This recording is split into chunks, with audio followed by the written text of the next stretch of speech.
अरे सिद्दीकी क्या कर रहे हो और कैसे कर रहे हो, वुज़ू इस तरह किया जाता है? अरे कल इतने एहतिमाम से प्रिंसिपल के पास गए थे, अदब से खड़े थे, आज अल्लाह के दरबार में जाना है और इस तरह वुज़ू करेंगे? ना सुन्नत की रियायत है, ना अदब की रियायत है।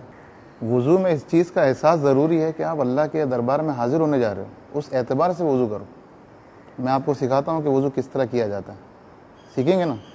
देखिए मैं किस तरह वुज़ू करता हूँ। सबसे पहले आपको नियत करना है कि मैं वुज़ू कर रहा हूँ अल्लाह के दरबार में हाजिर होने के लिए, दिल से नियत करना काफ़ी है। उसके बाद बिस्मिल्लाह बोलते हुए सबसे पहले 3 मरतबा ये हाथ धोने हैं। हाथ धोने के बाद कुल्ली करना है, और कुल्ली में मकसद कुल्ली का है कि मुंह साफ़ हो जाए। हुज़ूर पाक सल्लल्लाहु अलैहि वसल्लम ने उसके लिए हमेशा मिसवाक का एहतमाम किया है, और फजीलत में ये भी बतलाया है कि उसकी वजह से आपकी नमाज 70 गुना उसका सवाब बढ़ जाता है। और हुज़ूर पाक सल्लल्लाहु अलैहि वसल्लम ने हमेशा उसका इस्तेमाल किया ताकि मुंह अच्छी तरह साफ़ हो। मिसवाक को पकड़ने का तरीका यह है कि आप उसको इस तरह पकड़ें और उसको घसने के टाइम पे इस तरह मलें, ऊपर नीचे ना मलें, ताकि आपके मसूड़े में तकलीफ़ ना हो जाए, और हर मरतबा उसको धोएं। ठीक है, मिसवाक करने के लिए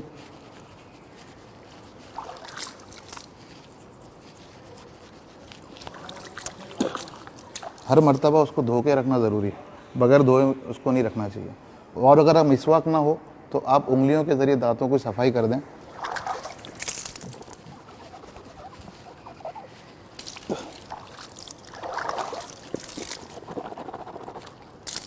कुल्ली करने में एहतिमाम करें ताकि मुंह के अंदर पानी अच्छी तरह घूमे और अच्छी तरह सफाई हो, और ये 3 बार करना है।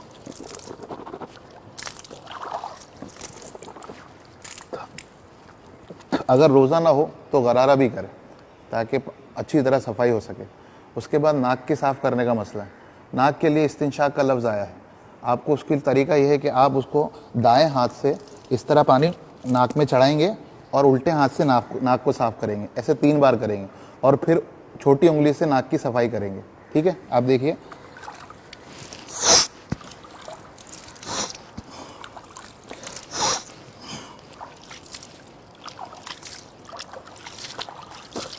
उसके बाद आपको चेहरा धोना है। चेहरा 3 मरतबा धोना है। ये बालों जहाँ आदतन यहाँ से शुरू होते हैं, यहाँ से लेकर ठोड़ी के नीचे तक, और ये कान के लौ से ये कान के लौ तक पूरा चेहरा आपको 3 बार धोना है। ठीक है, दाढ़ी आपकी हल्की है तो जहाँ खाल नज़र आ रही है वहाँ तक पानी पहुँचाना ज़रूरी है। घनी दाढ़ी है तो ऊपर के बालों तक ही पानी पहुँचा देना उतना काफ़ी है, लेकिन उसमें भी खिलाल करना ज़रूर सुन्नत है। देखिए मैं किस तरह करता हूँ।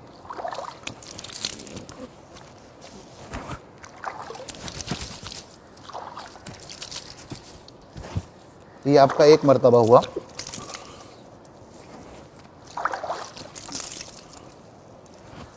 इस जगह पे जहाँ पानी कम पहुँचता है वहाँ पे पहुँचाएं, और ये कानों के पास ये जो हिस्सा है यहाँ पर पानी पहुँचाना बहुत ज़रूरी है, जो आमतौर पर रह जाता है। और खिलाल उसमें आखिर में ज़रूरी है, सुन्नत है। इसको इस तरह खिलाल करेंगे और अंदर से इस तरह इसको ही निकालेंगे। ये खिलाल का तरीका है। इसके बाद आपको 3 मरतबा हाथ धोना है। हाथ धोने में दाएं हाथ से शुरू करें और दूसरे बार बाएं धोएं, और हाथ धोने में उंगलियों से शुरू करें, उंगलियों से कोहनी की तरफ आए, उल्टा ना जाए। जिस तरह देखिए, कोहनियों तक ये पूरे हाथ धुल जाना चाहिए अच्छी तरह, और उसके बाद उल्टा हाथ। उसके बाद उंगलियों में हाथों का खिलाल हाथ में लें और इस तरह करके आप यहाँ तक ले लें। ये एक ऐसी सुन्नत है जो आमतौर पर लोग करते नहीं हैं, ये सुन्नत है खिलाल करना। उसके बाद आपको सर का मसा करना है। सर का मसे का तरीका ये है कि आप हाथ में पानी लें और उसको, ये जो 3 उंगलियां हैं, इसको सर के शुरू हिस्से पर रखें और उसको पीछे तक ले जाएं।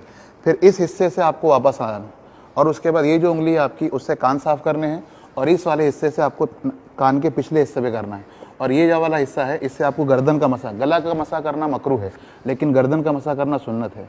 आप देखिए मैं कैसे करता हूँ।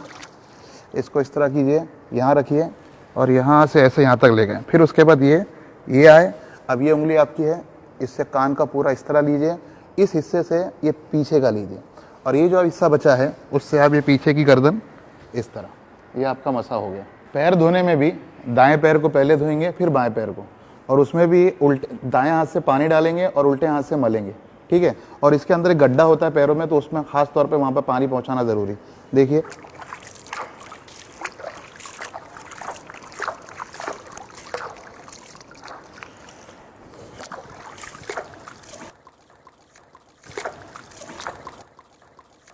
पैर धोने के बाद यहाँ पर भी खिलाल की सुन्नत है। तो खिलाल का तरीका यह है कि आप पानी लें और इस तरह पानी डालते जाएं और खिलाल करते जाएं। हालांकि पानी पहुँच जाता है, लेकिन ये एक सुन्नत है।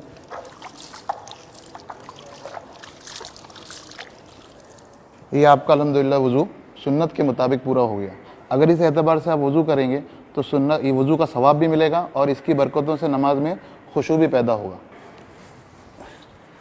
अरे रुको, ये तो वज़ू किया, लेकिन कुछ चीज़ें पढ़ना भी ज़रूरी है। जैसे वज़ू शुरू किए थे हमने, बिस्मिल्लाह पढ़े थे, उसी तरह वज़ू के दरमियान एक दुआ है, मसनून है, वो पढ़ते रहना है। जैसे अल्लाहुम्मा ग़फ़िरली ज़म्बी, ए अल्लाह मेरे गुनाहों को माफ़ कर, ववस्सिअ ली फ़ी दारी, और मेरे घर में कुशादगी पैदा फरमा, व बारिक ली फ़ी रिज़्क़ी, और मेरे रिस्क में बरकत अता फरमा। ये वज़ू के दरमियान पढ़ना है, बड़ा मुजर्रब अमल है, इससे सब चीज़ों में बरकत होती है।